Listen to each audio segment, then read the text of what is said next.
9 swords broke in my hand. 9 swords, one after the other, kept on using 9 swords until I finally only had left 1 Yemeni shield. Khalid fought in over 100 skirmishes. 50 of them are battles. Around a dozen of them are what we would call decisive or major battles in early Islamic history.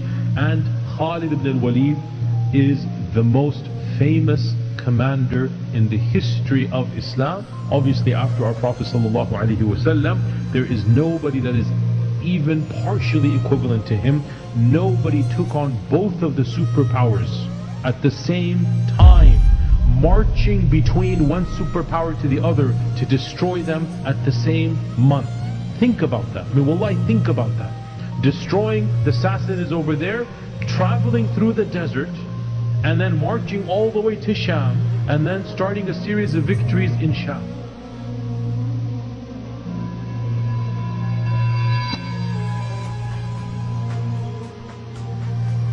Who is Khalid ibn al-Walid? Khalid ibn al-Walid is the son of al-Walid ibn al-Mughira. He is one of the most famous amongst the minds of the Muslims. Khalid ibn al-Walid, in terms of characteristics and how he looked, the books of history mention that he was relatively light-skinned. When the Arabs say light-skinned, they don't mean white, they mean light brown.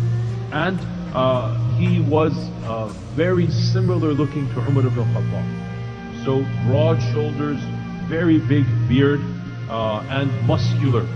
So you can imagine then the bulkiness of Umar, the strength of Umar.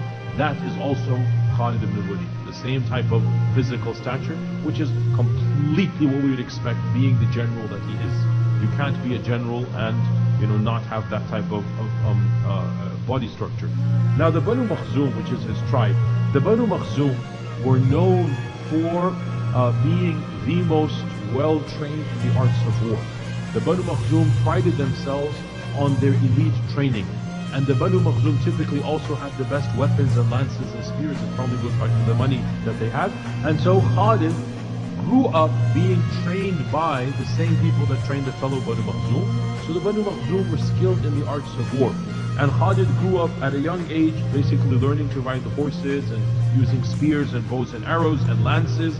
And therefore his capacity to, if you like, be strategic and tactful is coming from an early age. He did not participate in the Battle of Badr because his father had sent him on a trading expedition. So he actually missed the Battle of Badr completely. The next time we hear of course, Khalid is in the Battle of Uhud. I don't need to tell you what he did in the Battle of Uhud. That is everybody's knowledge, right? Khalid ibn Walid was the one who doubled back. And he was the one who inflicted and did everything. And this shows us his military genius. It shows us at a young age already, he is far senior to and much more knowledgeable. And also opportunist, looking at where to strike, when to strike. Nobody else is thinking like he's thinking. And of course, Allah subhanahu wa ta'ala will use this for the benefit of the ummah. So we know what happened in the Battle of Uhud. I don't need to go into all of that. In the Battle of Khandaq as well, and by the way, so who was the ones in charge of Uhud is Abu Sufyan. Abu Sufyan appointed 2 main sub-commanders. And they were Ikrimah ibn Abi Jahl and Khalid ibn al-Walid. And of course, Ikrimah and Khalid are not just best of friends, but also cousins. So the 2 of them are put in charge, and you know what happens in the Battle of Uhud. I don't need to tell you all of that. In the Battle of the Trench as well, Khalid is assigned one of the flanks. So the fact that the Quraysh are giving him leadership positions indicates his status is already known to them. His military genius, his acumen is already known to them. And so in the Battle of Ahzab, Khalid is assigned one of the contingents, and it is Khalid's army and Khalid's contingent that is the only one that managed to break through the defenses and get to the other side. They broke the defenses of the Ahzab, and they managed to bring a small troop to the other side. Then the Muslims surrounded them, and they debated amongst themselves. They decided to retreat back. But the fact is, they did break into the defenses, unlike everybody else. So once again, Khalid demonstrates his acumen, his knowledge, and he is one of the very few who actually breaks into the side of the Muslims. Khalid as well is sent at the Treaty of Hudaybiyah. The Quraysh send him to block the Prophet ﷺ from entering Mecca. Okay, so remember Hudaybiyah, they think they're going to do Umrah. And the Prophet ﷺ is coming with 1400 of the Sahaba, as we know, and Khalid is sent to essentially stop his entry into Mecca. And the Prophet ﷺ actually outmaneuvers Khalid and manages to bypass Khalid and then camp a stone's throw outside of Mecca, which was Hudaybiyah. They did not even want the Prophet ﷺ to get that close. Hudaybiyah is literally outside Mecca. They wanted to stop him further out. Now this is really interesting because it shows us that no matter how genius and smart Khalid was, obviously our Prophet ﷺ outsmarted him. Our Prophet ﷺ outsmarted him, and he did not allow Khalid to stop them. He rather took evasionary tactics and managed to get around Khalid and then get essentially right to almost the door of Mecca, which is Hudaybiyah, which is the plain right outside of Mecca. And it was the next year, so this is Hudaybiyah took place, the treaty took place the 6th year. In the 7th year of the Hijrah, this is when Khalid really began to think of converting to Islam, and eventually, of course, he meets up with Amr ibn al-As and Uthman ibn Talha. Okay, and they also had decided, as we went over their stories as well, they also had decided to convert to Islam and leave in the middle of the night. And this three, as we said over and over again, is the last batch of converts before the conquest of Mecca. And his brother welcomes him, and the Prophet ﷺ is very eager to welcome him back. And within a few weeks, within a month and a half, the Battle of Mu'tah is taking place. The Battle of Mu'tah. And the Prophet ﷺ had appointed Zayd. He appointed Zayd as the commander. And he says, if Zayd is killed, then Ja'far. And if Ja'far is killed, then Abdullah bin Rawah. And I mean, 3 is enough. I mean, how much more do you need, right? Of course, what happens when you get to the Battle of Mu'tah and the Romans are prepared, and this was the first time the Muslims met the actual Romans, right? Actual Roman soldiers participated in the Battle of Mu'tah. This was the first time the Muslims interacted with the Roman Empire, the Byzantine Empire, and they were not expecting the actual Byzantine Empire to come. They were expecting the Arabs, who were allies of the Byzantines, to come.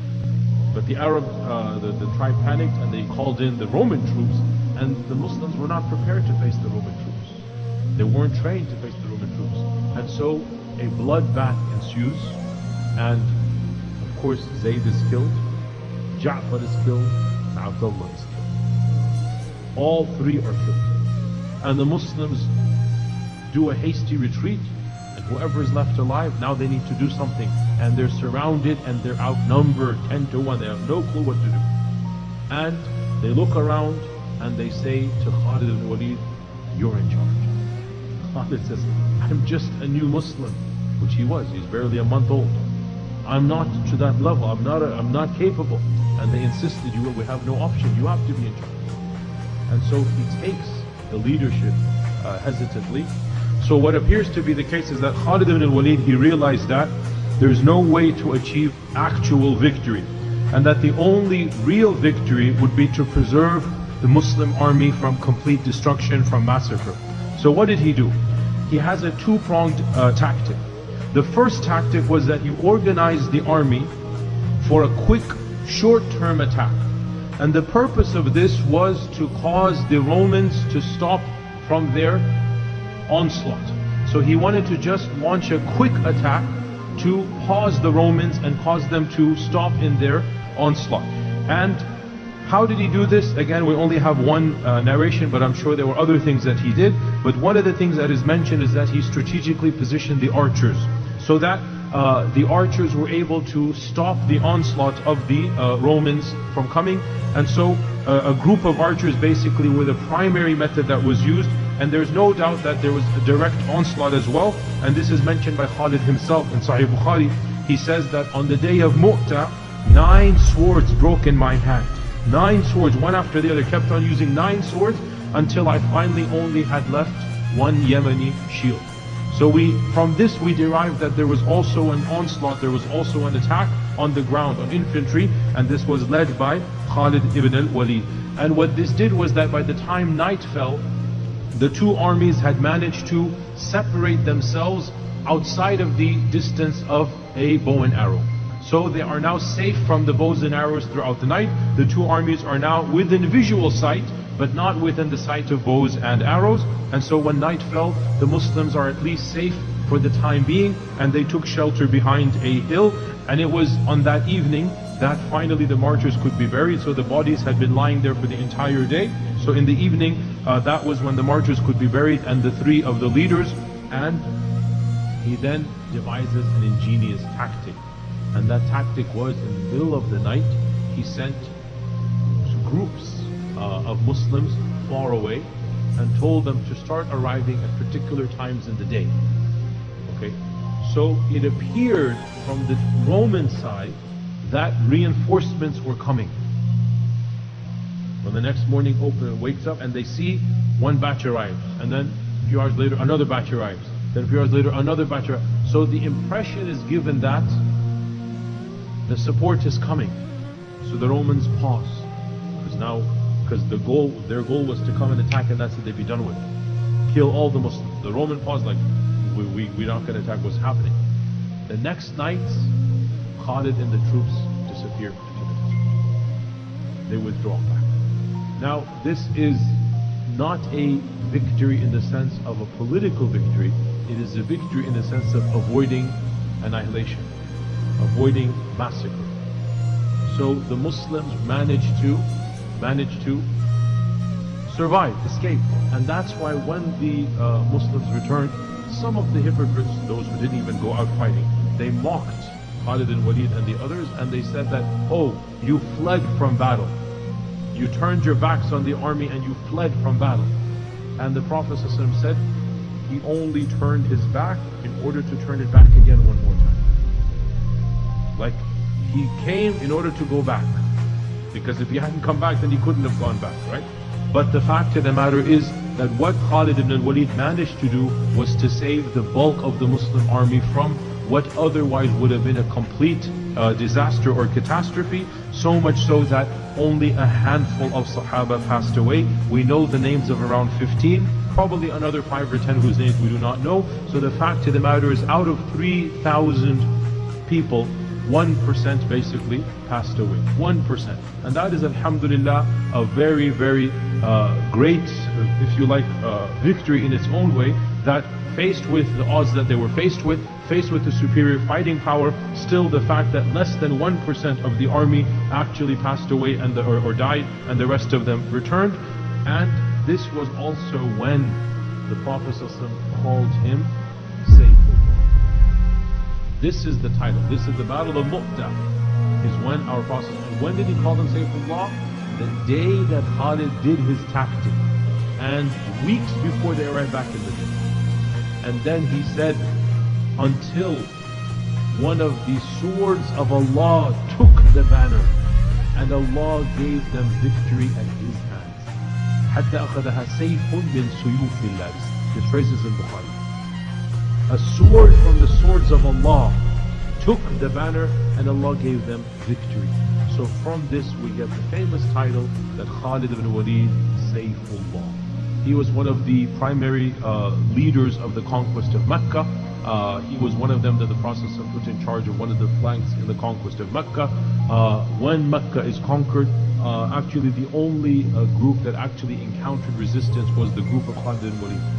And it was Khalid's group who then had to fight a few people who actually fought against them. So little bit of bloodshed occurred, and it was legitimate because they were attacked. So remember, the majority of Meccans just stayed in their houses.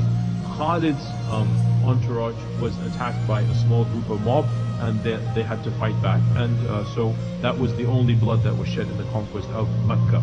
Then the Prophet ﷺ sent him to Ta'if. He participated in Hunayn as well. So now we have, of course, Khalid ibn Walid in the time of the Khulafa al-Rashidun. And as soon as Abu Bakr as-Siddiq took charge, what happened? The battle of the wars of Ridda began to take place. And the wars of Ridda, Abu Bakr as-Siddiq assigned Khalid ibn al-Walid to take charge of the largest insurrections against the Muslim empire at the time. And these were from people like Tulayh al-Asadi, like Sajjah, like the Najdi tribes. And of course the most important was that of Musaylama al-Kadhab. Musaylama al-Kadhab had the largest following from the tribes of Yamama. And Khalid ibn Walid defeated them in the battle of Yamama. And the battle of Yamama we mentioned many weeks ago. This was the battle that triggered the collection of the Qur'an. This was when 70 of the Huffaz died and Abu Bakr as-Siddiq decided to collect the Qur'an. So Khalid ibn Walid was the primary general throughout the wars of the Ridda. Once the wars of the Ridda had subsided, and especially the biggest one, the largest one, which is the battle of Yamama under Musaylam al-Kadhab, and Yamama takes place in Najd, in central Arabia. As soon as Yamama finishes, Abu Bakr then sends a letter to Khalid ibn Walid and says, you have to go and fight the Persians. So from central Arabia, Khalid goes to Persia to fight the Persians, and here is where Khalid's ascent to fame truly begins. Up until this point in time, Khalid is an above average, and he's doing great work. It is in the next 2-3 years, and it is literally in 2-3 years all of this is going to take place, where he fights over 40 battles. Each one of them is greater than the previous one, and he opens up the doors of 2 superpowers of the time, and it's going to begin right now with the sending of Khalid ibn Walid to Sassanid Persia. And in the year 633 CE, 633 CE, which is 22 AH, this is the year now that Khalid ibn Walid is now battling in the province of what is now Iraq, what is now southern Iraq. And a number of battles takes place. I have decided not to go over each and every battle because that would honestly get very boring and very technical. But we're just going to mention 2 or 3 famous incidents in particular, or 2 or 3 tactics that Khalid used in the battles that he participated in Iraq. And the battles in Iraq, they conquered the major cities on the borders of Arabia and Iraq, and the province of Anbar, the city of Hira. All of these were conquered in the first year that Khalid is sent to Iraq. And in the very first of these battles, it's called the Battle of Chains. The Battle of Chains, the Ma'rakat al-Salasil. And why is it called the Battle of Chains? It's called the Battle of Chains, That al-Salasil, because the Persian Empire decided to chain their soldiers up in ranks all together, so that they could act like a fortress together. So all of the Persian soldiers were actually chained together to form a solid block. Now, Khalid's forces were much smaller than those of the Sassanids, the Persians. And the Sassanids were better equipped. They were better armed. They had thicker armor as well.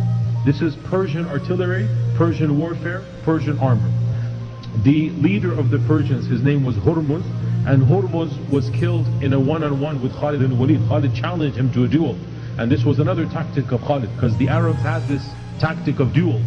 So Khalid would always challenge one of their leaders, and obviously Khalid, being who he is, he manages to kill the leader, even though, by the way, Hurmuz tried to do a sly plot, which was illegal, and that is to have some of his armed guards attack Khalid. Technically it's supposed to be one-on-one. You're not supposed to bring anybody else in. That would be cheating. But Hurmuz had told his elite bodyguards that, look, I'm just going to stand there, you guys come and you basically deal with Khalid ibn al-Walid. Basically it's treachery, because that's not the rules of the game.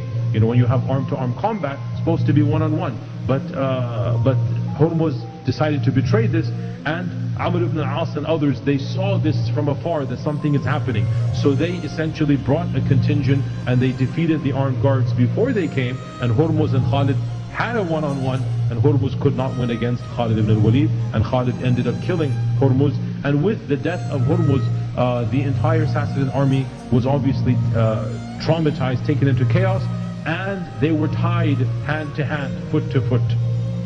So they have nowhere to run. And so Khalid's forces decimated them. There was a massive victory for the ranks of the Muslims. And this led Khalid to the next battle, and this is called the Battle of That al-Nahr, or the Battle of the River. And again, interesting tactics were used. One of the tactics that Khalid used in this battle was that he utilized the element of surprise. Essentially, he arrived at the battlefield before the army had mobilized, only when parts of the army had come. He managed to travel non-stop and get to the area of the battle before the rest of the army had arrived. And the army is still setting up their camps, their battalions, their fortresses, their manjaniq, which is their catapults. They're sending all of these up, and Khalid gets there before the army finishes even setting up, much less arriving. And obviously the full army isn't even there, so Khalid managed to gain another victory as well. And this is called the Battle of the River. A third battle, the Battle of Walaja. All of these are battles that are leading to Qadisiyah. Qadisiyah is going to come. Qadisiyah is the big battle. And Khalid al-Walid is paving the way. In the Battle of Walaja, this is where Khalid ibn al-Walid is credited with one of his most genius moves. The Battle of Walaja was one of the decisive battles in which the Roman Emperor Kisra is sending in one of the largest armies that has yet fought the Muslims. And Khalid ibn al-Walid barely had a third, some say even a fourth, some say even a fifth of the army of the Persians. Always the Muslims are less than the Persians and even the Romans. And Khalid ibn al-Walid undertakes a tactic that is actually a well-known and well-studied tactic to this day. And the annals of war and the books of history of war actually have a name for this tactic. And this is called the pincer movement. Pincer movement.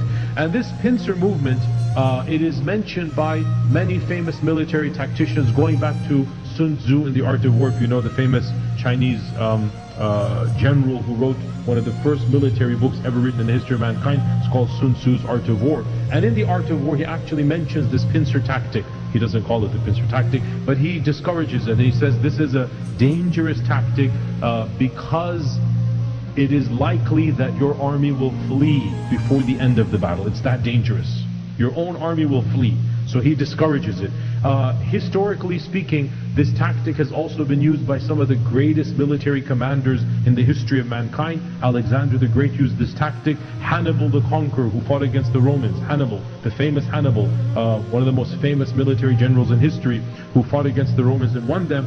He also won using this tactic, which is the pincer tactic. And to this day, in every book of war, you have chapters detailing the pincer tactic and what it was used.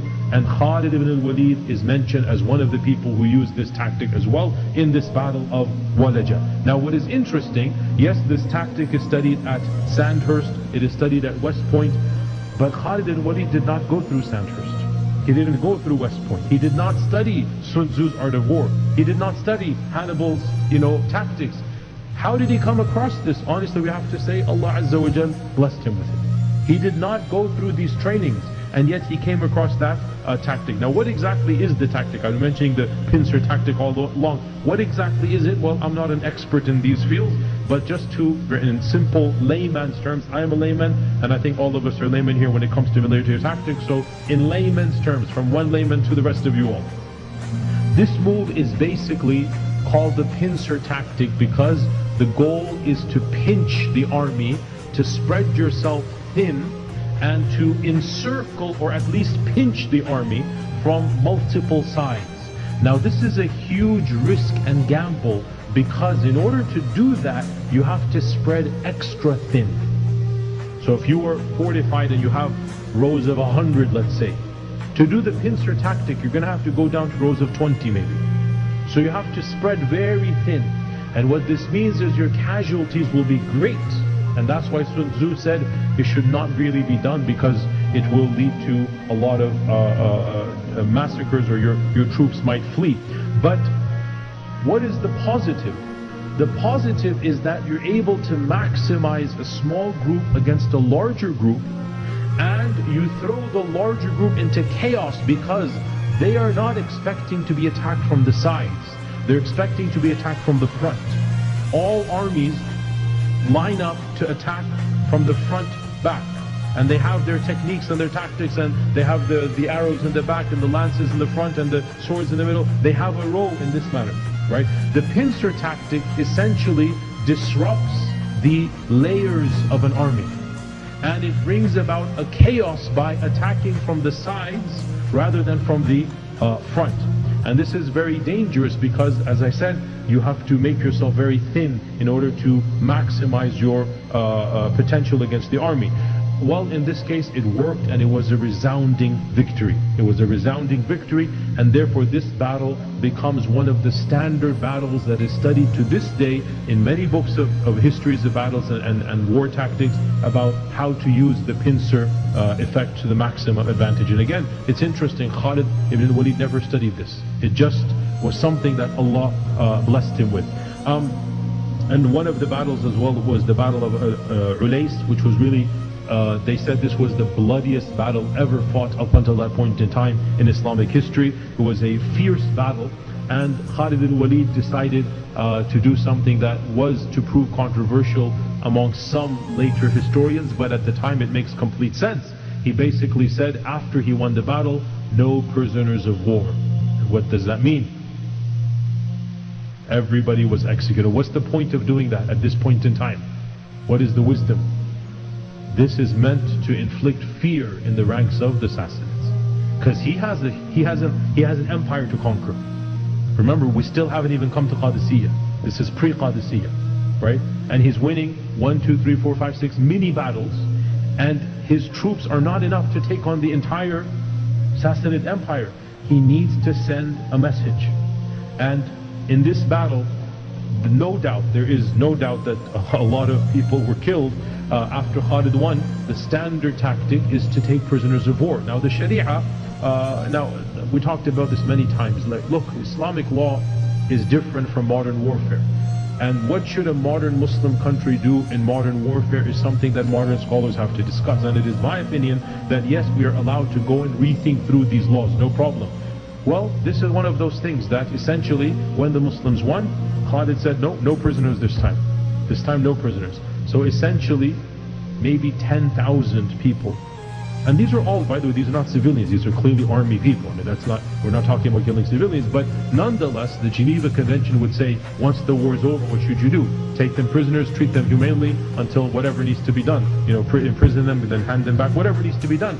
Well, that's the Geneva Convention. Pre-Geneva Convention, there was no such law in place, and Khalid radiallahu anhu made an ijtihad which is fully legitimate for the time and place, and it had the desired impact. Even Kisra,